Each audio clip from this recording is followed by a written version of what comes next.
Hello, it's nice to be back.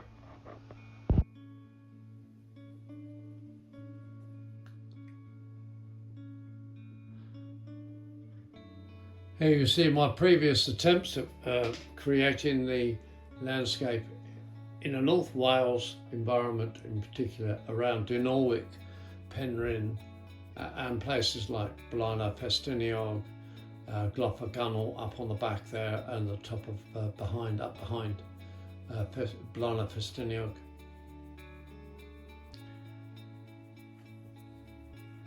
The next thing I should be doing will be the sky, and I paint the sky very differently to a lot of people. Because this is white, I will be painting the grey, which is part of like the underside of a cloud. And being Wales, and North Wales in particular, where you get what they call Welsh sunshine, which is basically rain, there's a lot of cloud coming off the Irish Sea and the northern climes coming off the Atlantic, etc. So you get a lot of rain there, and particularly as you've got high mountains, well, high for the UK anyway. So you get a lot of rain up there, and I love it up there because it creates such fantastic landscapes with the rain beating down on the mountains.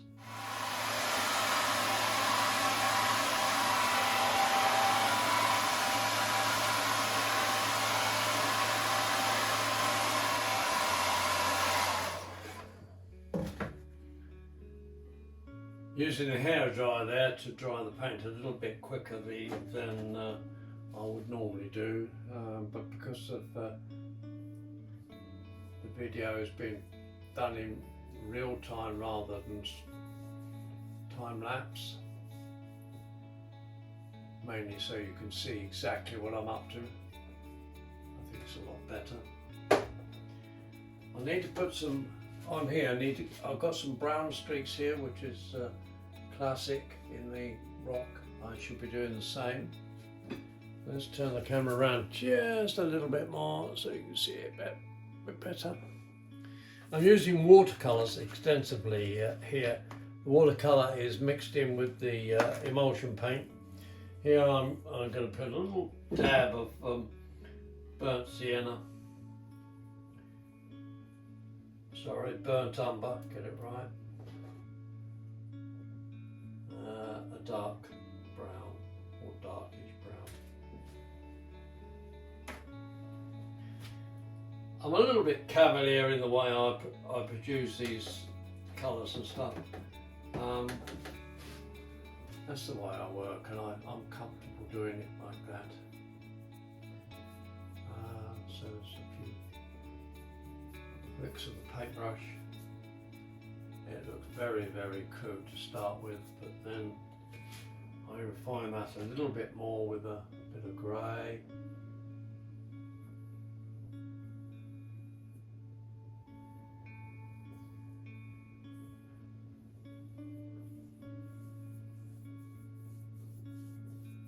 A little bit of blue creeping in there, that's on the brush, that's fine.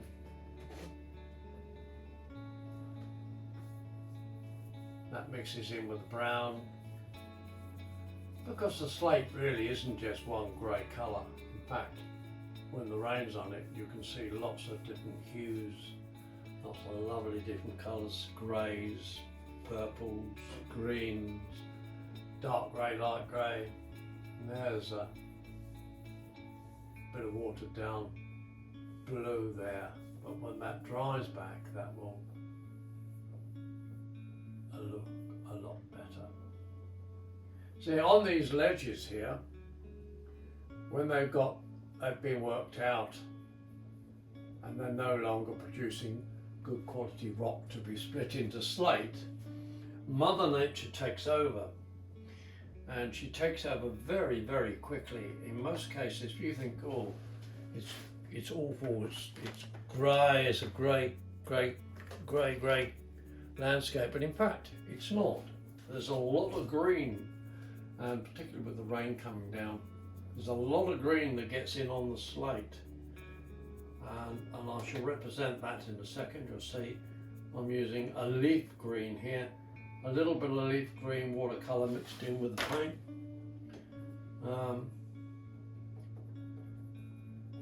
And that will sort of manifest itself on these little edges, so it doesn't need very much, just one or two little bits. I mean, you can, as I'm doing here, large areas, but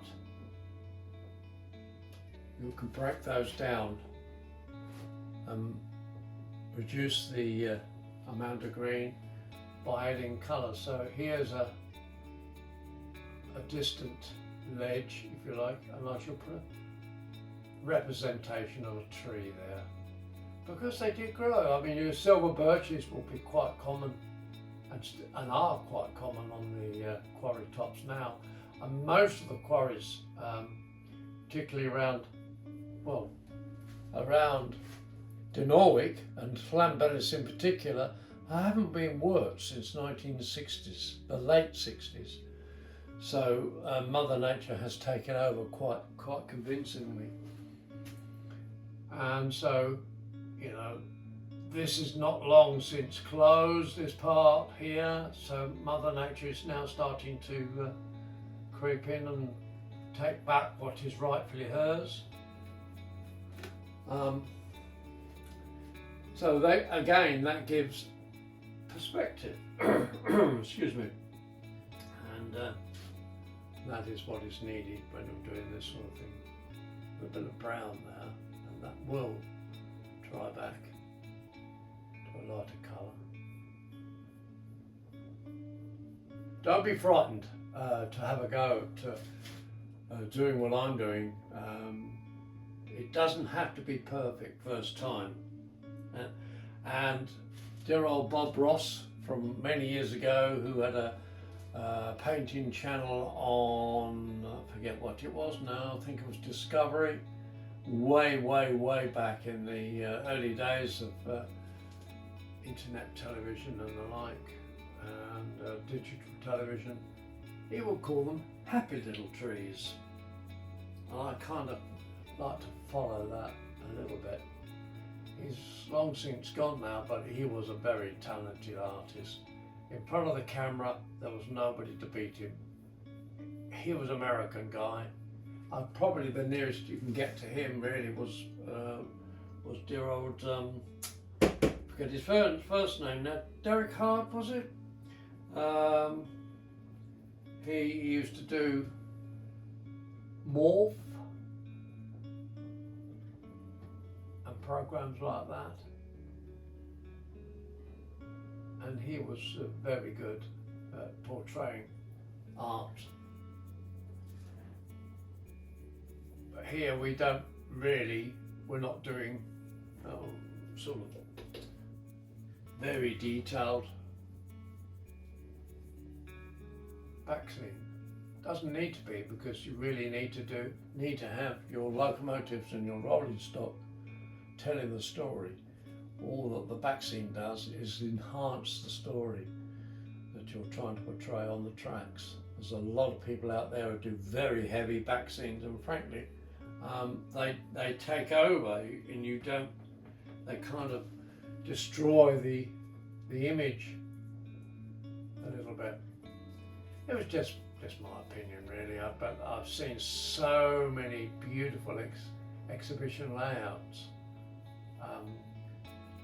totally destroyed by heavy colours on the back scene, heavy back scenes. I'm going to let that dry in a minute, because you'll see what I'm going to be doing with that in a minute. There's going to be a bit of a wooded area there. Get the hair drying out, so apologies for the noise.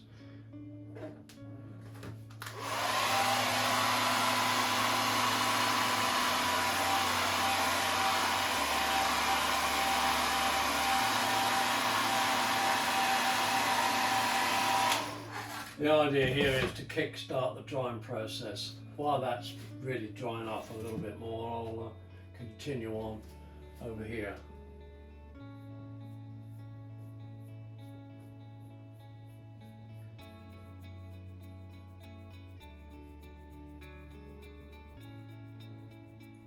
Now, outside is a typical, I'm doing this in December, in the middle of December, close to Christmas.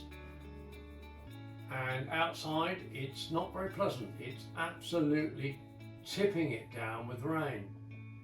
And I don't know whether you can hear that on the video, but I certainly can hear it on the roof of my studio here. Although I've got a fairly heavily insulated roof, I can still hear it. So it must be pretty heavy out there now. I suppose in North America there's a fair bit of snow, so if you're in North America, not a thing that I will be used to now, to be honest, because we don't get much snow down here in the southeast of England, southeast corner of England, in particular Kent. We get snow, but it's not so common.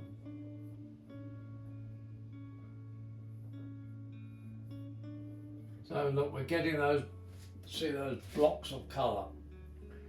I'm not quite sure what it looks like on the video. I'll just come around and have a quick look. Actually, I can look at my camera, which incidentally is not a camera, it's an iPhone I'm using here. Oh yes, I see. See these blocks here. I could probably zoom in actually. Let's see if I can zoom in. No, I can't zoom in. It's the frame that's holding the iPhone is right over the zoom. It's an iPhone 12 Pro I'm using. There are a lot newer ones which have more facilities on, but that's all I've got to use at the moment. So up here on where this brown is, there will be some trees, more trees. You can see where I put the little trees in there and a bit of green on the ledges. I'll get a closer shot of that for you so you can see what I'm coming up to or trying to achieve. So you see where this light area is here. That is going to be in the foreground, so I'm leaving that for the time being. But this little area here is, my finger doesn't distort the focus, which it did do.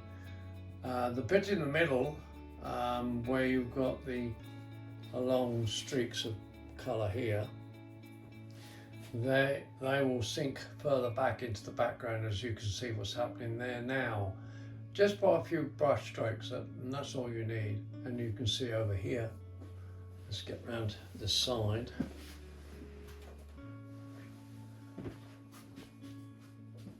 Just over here, you can see where that is in the background a little bit, and the darker colours just here have brought it forward, that bit forward, and the bit behind it is lighter, so it's gone back. And there's no just blocks of colour, and it's not showing too much detail, which is what we want.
Thank you for watching. I hope you enjoyed this little episode of Painting the Back Scene.